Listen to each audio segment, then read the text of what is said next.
When my sister left me off the wedding guest list, I didn't stick around to watch the show. I booked a vacation instead. And wouldn't you know it, the second things started falling apart at the wedding, my phone blew up with calls and texts from the whole family. "You're overreacting, it's just a wedding," my mom had said, like that explained everything. My own sister's wedding, and I wasn't even invited. So I packed my bags and planned a getaway. Just a few days later, my phone was buzzing nonstop with calls from relatives. I remember sitting there, staring at the screen, reading the same message over and over. "Hey, just wanted to let you know the guest list is finalized, and we had to make some tough cuts. Hope you understand. Love you. Tough cuts. Love you. Tough cuts." The words kept echoing. I wasn't some long-lost family friend or some cousin they hadn't seen since childhood. I was her brother. The same brother who'd been there for every meltdown, every heartbreak, every phone call filled with doubt. And just like that, she tossed me aside like I didn't matter. I looked back at my phone, feeling a strange ache building in my chest. For a second I almost laughed. It had to be some kind of mix-up, right? I hit call and dialed my mom. She picked up on the second ring, her voice bright and chipper. "Hey sweetheart, what's going on?" I didn't bother with pleasantries. "I just got a message from Rachel," I said. "She says the guest list is done and I'm not on it." There was a pause, just long enough to confirm what I'd already suspected. "Oh honey," she sighed, using that tone she always did when she wanted to make me feel like I was being dramatic. "It's just a wedding." Just a wedding. My stomach tightened with a slow burn. "Are you serious?" I asked, keeping my voice steady even though I was fuming inside. "Mom, I'm her brother. How am I not invited to my own sister's wedding?" She let out that condescending little tisk sound, like I was a child throwing a tantrum. "It's nothing personal. They had to keep the guest list small and—" "Mom," I cut in. "I just saw Rachel's post on Instagram. She invited 150 people." Silence again. Then a nervous laugh. "Well, you know how it is, weddings are expensive. Maybe they thought you wouldn't really mind missing this one." That one hit hard. It felt like a punch to the gut. "Wouldn't mind?" I repeated. "Mom, I've been there for Rachel through everything. I helped her move, twice. When she lost her job, we covered half her rent. I was the one who helped her get over that last breakup. And now I'm not good enough to be there on her wedding day?" "Stop being so dramatic," she said with a tired sigh. "It's just one day. You're making a mountain out of a molehill." I let out a dry, bitter laugh. "Overreacting, huh?" I already knew how this would play out. I'd get upset. She'd brush it off. Rachel would offer some lukewarm apology later, and I'd be expected to let it go. Like always. But not this time.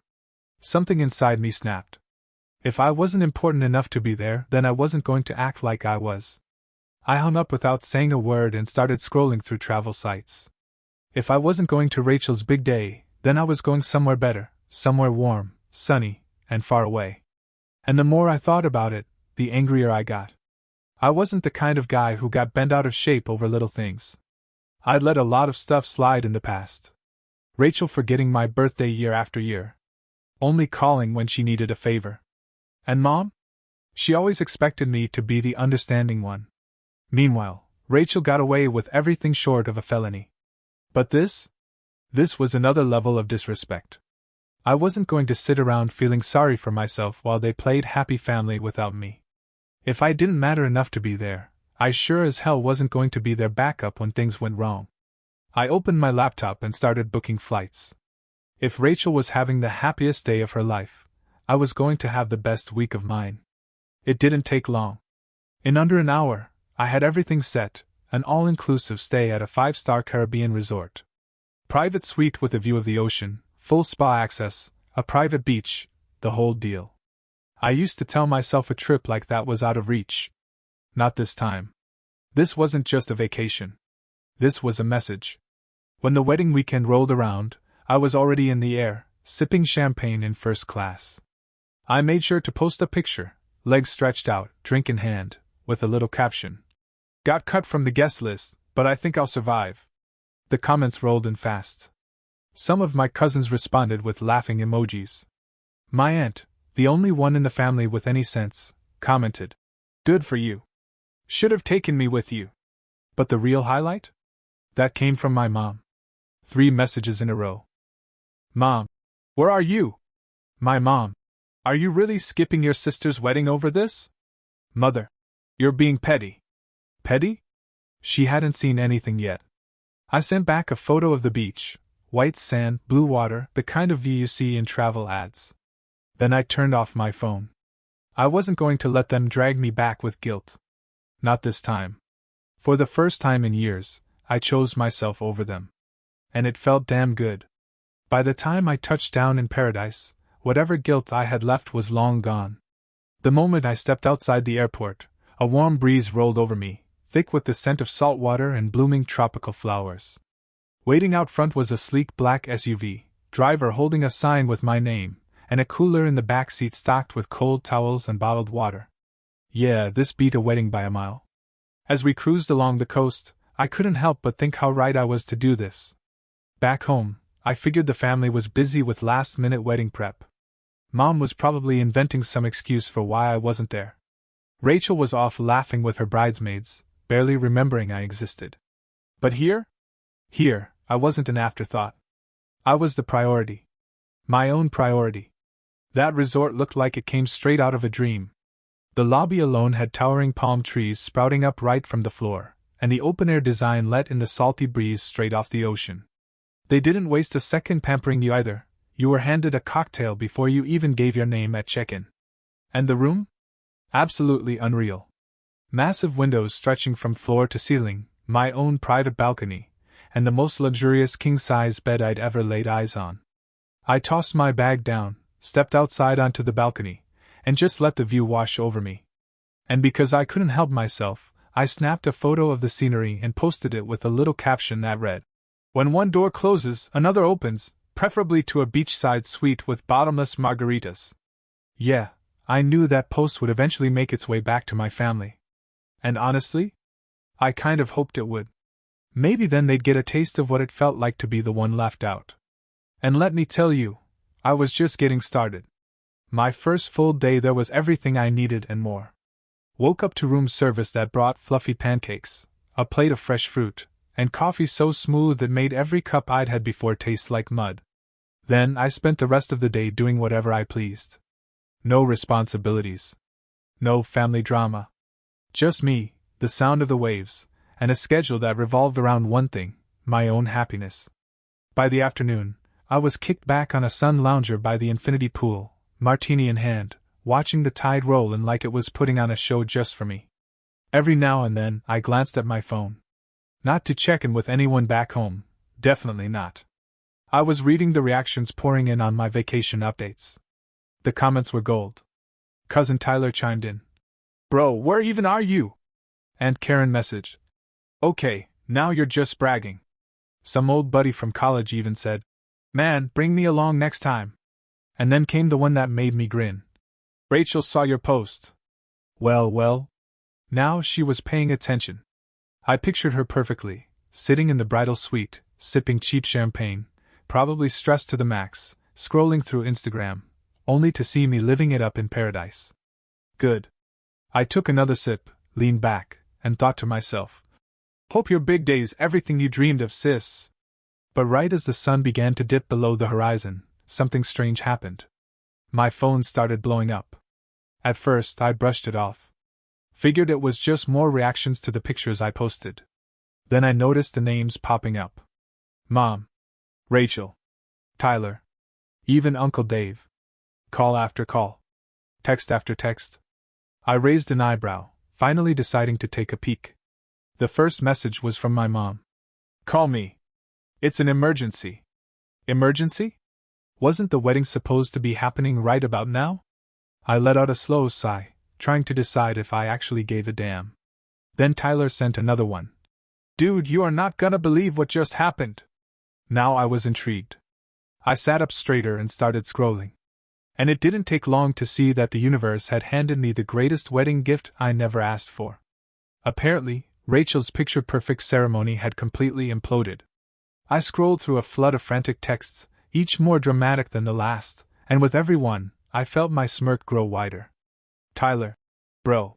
You dodged a freaking bullet. Mom. Call me right now. This is a family crisis. Rachel. Where are you? Please, I need you.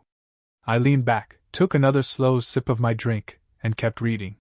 Then came the message that actually made me laugh out loud. Cousin Brooke spilled the tea. The groom walked out. I nearly spit out my drink. He walked out. Oh, this was even juicier than I imagined. I couldn't resist anymore. I texted Tyler back. Wait, what do you mean he left? Tyler replied instantly. Dude. Full meltdown during the reception. They had this massive fight, and he just stormed out. Left the venue completely. Then another one.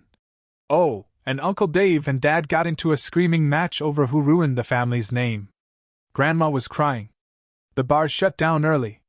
It's chaos. I shook my head, smiling.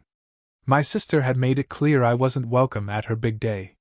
Thought she didn't need me. And yet, the moment things went south, guess who everyone ran to first? I could already hear my mom's voice in my head. You need to fix this. Rachel's a mess. Yeah, hard pass. Then I saw a message from Rachel herself. Answer your phone. Please. I need you. Now, all of a sudden, I mattered. I took a breath and typed out a single response. Sorry, I'm a bit busy enjoying my overreaction. Hope the wedding was fun. And with that, I blocked her number. Blocked my mom too. Just for good measure, I even blocked Tyler in case they tried using him as their emotional delivery boy. Then I set my phone to Do Not Disturb, waved over the bartender, and ordered another drink. While they were all losing their minds, I was in absolute paradise. And for once, I wasn't the one being pulled into the mess. The next morning, I woke up to the soothing sound of waves crashing along the shore. The scent of salt water and tropical blooms drifted through the open balcony doors. I stretched, let out a big yawn, and for a brief, beautiful moment, I almost forgot about the drama happening back home. Almost. Then I glanced at my phone.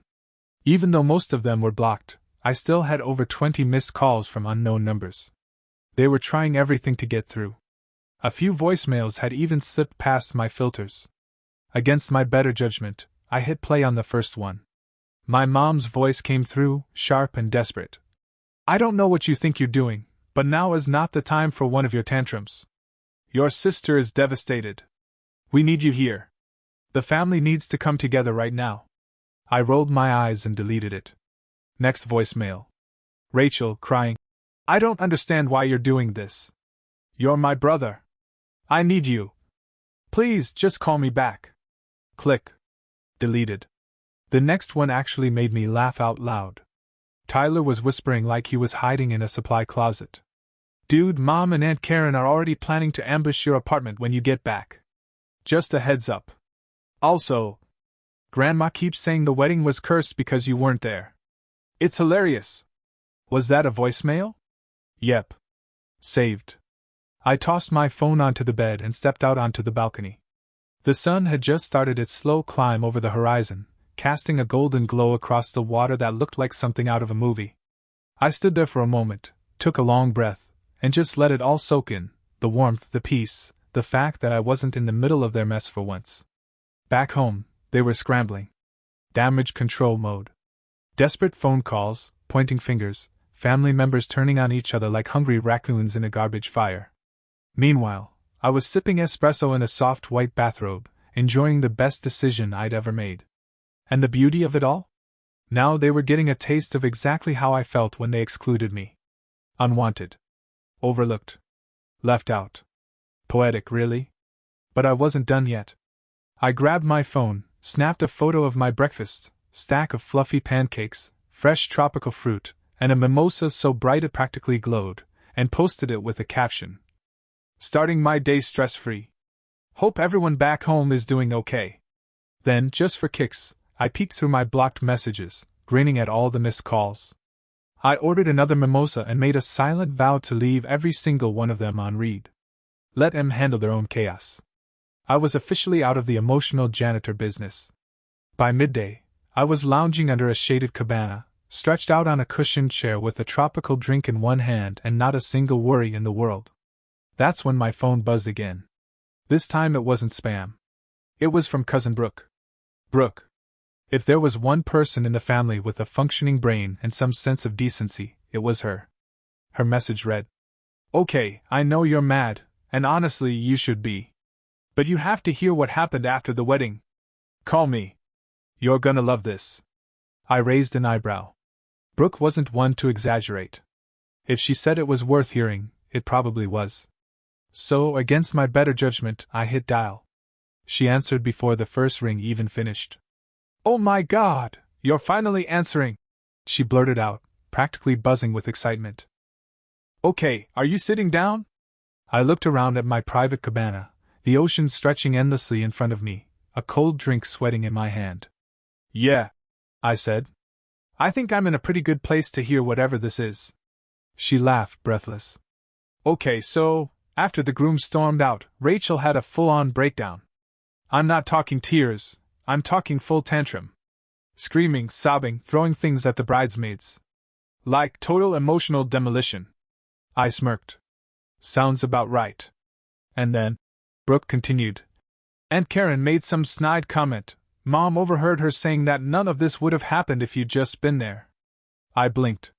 "Wait. What?" "Oh yeah," she said, giggling now. "She was going on about how you're the one who always talks Rachel down, how you would have convinced the groom to stay, fixed everything like you usually do." I burst out laughing. "So let me get this straight. The same people who made sure I wasn't invited are now blaming me for not showing up to save the day?" "It gets better," she said, her voice practically vibrating. "Mom called Karen ridiculous, and they got into a screaming match. Then Grandma got involved." "Oh no," I muttered, sitting up straighter. "Oh yes," Brooke said. "Grandma scolded Rachel in front of everyone. Said she brought it all on herself. That she offended the cosmos by not inviting her brother." I nearly spit out my drink. "I swear," she continued, cackling now, "Grandma told her, if you treated your family better, you wouldn't be standing there alone in your wedding dress." I leaned back and shook my head. "That's beautiful. Oh, and then your mom tried to reach out to the groom's family. Tried to smooth things over. And his mom? She just smiled and said, 'This is your issue now.'" At that point, I had to put my drink down. I was laughing too hard to keep a grip on it. "So," I asked, catching my breath, "what's the latest with Rachel?" Brooke sighed. "Still crying. Still blaming everyone but herself. Last I heard, she was clinging to some kind of backup plan to save the wedding. But let's be real, this thing is done." I nodded slowly. "You know what the best part is?" "What?" I took a long, lazy sip of my drink and smiled. "I don't care." Brooke lost it, laughing so hard I thought she dropped the phone. "Honestly? I don't blame you. I appreciate the update though." "No problem," she said. "Enjoy the rest of your trip. And for the record? You did the right thing. 100%. I ended the call feeling more satisfied than I had in years. They wanted a wedding without me, and now, thanks to their own decisions, they had a catastrophe instead. I lifted my glass toward the sky in a quiet toast. To the best decision I ever made. Then I powered off my phone, sank deeper into the soft cushions, and let the ocean breeze carry away the last bit of guilt I'd been holding onto. For the rest of the day, I didn't so much as glance at a screen. I booked a sunset cruise, let the sea wind ruffle my hair, and ended the night with a 5-star meal beside the waves. Back home, they were still untangling the wreckage of Rachel's not-so-magical day. Meanwhile, I was cutting into the juiciest steak I'd ever had. At one point, the thought crossed my mind, maybe I should feel bad for her. Then I remembered how quickly she cut me out like I didn't matter. Yeah, no. I took a slow sip of my wine, then snapped one last photo of the view, endless ocean, sun melting into the water, and the kind of stillness money can't buy. I added a caption. 0 regrets. With a small, contented smile, I powered off my phone again. Let them spin in their own storm. I was done being their emergency contact. Their fixer. Their fallback plan. The next morning, I woke up feeling lighter than I had in years. No guilt waiting to crawl under my skin. No tension hanging over me like a thundercloud. No last-minute family emergencies they expected me to fix while they stood around and watched. It was just me, the sound of waves rolling in, and a full day ahead with nothing on the agenda but rest. I stretched, ordered room service, and just out of mild curiosity, I turned my phone back on. Big mistake. Within seconds it buzzed to life like it had been holding its breath all night. Notifications exploded. From Mom. You need to stop acting like a child and call me. From Rachel. I can't believe you're doing this to me. You're so selfish. Again from Mom. This isn't funny. Rachel is heartbroken. Do you even care? An unknown number, probably Aunt Karen. We need to fix this family before it's too late. I sighed and shook my head. It was almost impressive how fast they went from cutting me out to expecting me to magically fix everything again. One message, though, caught my eye. Brooke. Okay, I get that you're ignoring everyone, but please read this. Your mom is trying to get everyone together for some family discussion when you get back. Just a heads up. I laughed, actually laughed. Oh, so now they assumed I'd just come strolling back like none of this ever happened? Like I'd let them guilt-trip me into playing nice? Yeah. No chance. I texted her back. Me. Thanks for the heads up. But I won't be there. A second later she replied. Brooke. Wait, what do you mean? Me. I'm extending my trip. They wanted to cut me out. Fine. I'm cutting myself off, for good. I could practically see her face, part shock, part impressed grin. Then she sent back. Brooke. Okay, that's iconic. Tell me everything when you get back, whenever that is, lol. I chuckled, set my phone down, and opened up my laptop. A few quick clicks and my trip was officially extended. Another full week of peace, sun, and nobody asking me to clean up a mess I didn't make. No forced conversations. No awkward sit-downs. No more pretending like things were ever okay. Just me and the ocean. Just quiet. They never once gave me peace when I needed it. But now, I'd carved out my own peace, and the best part? There was nothing they could do to take it from me. Before heading down to the beach, I sent out one final message, to Mom and Rachel. Me. Oh, so now you want me around? Sorry, I'm too busy enjoying the consequences of your actions. Good luck cleaning up your own messes. Then, for the last time, I blocked their numbers. I put my phone down. Ordered another drink. Let the sun warm every inch of me. There was no guilt. No tension. No regrets. Just peace. And honestly, it was the best decision I've ever made.